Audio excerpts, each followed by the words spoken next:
If you're trying to stretch your grocery budget without sacrificing the quality of your meat, this money saving Costco Business Center haul is going to be worth every second.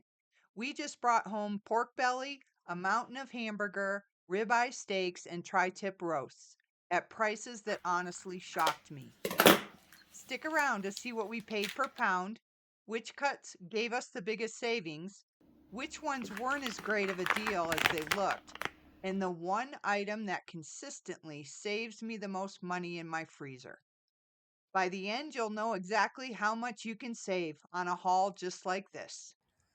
You're watching the Healthy Skillet, the channel that creates healthy alternatives to save you money, review products, delete toxins, reimagine recipes, and share legal minutes to help coach your business towards success.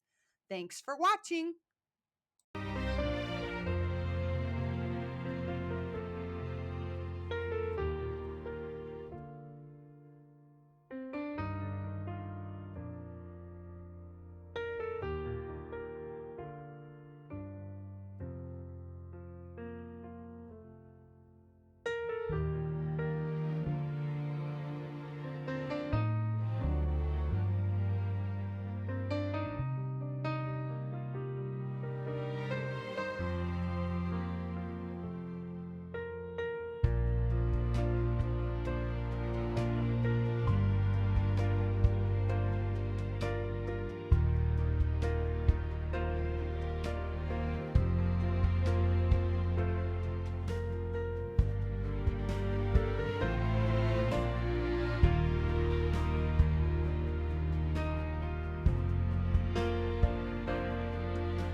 Thanks for watching this money-saving meat haul from Costco Business Center. As you saw today, buying meat in bulk is one of the simplest ways to cut your grocery bill, while still cooking with quality ingredients. I was amazed at the savings for the ground beef, tri-tip, and pork belly. Less impressed by the ribeye steaks, but we saved a ton of money. If you want more smart, practical strategies just like this, be sure to subscribe to the channel so you don't miss what's coming next. And for an easy upgrade you can make right now, check out our no seed avocado oil mayo. Thanks for watching.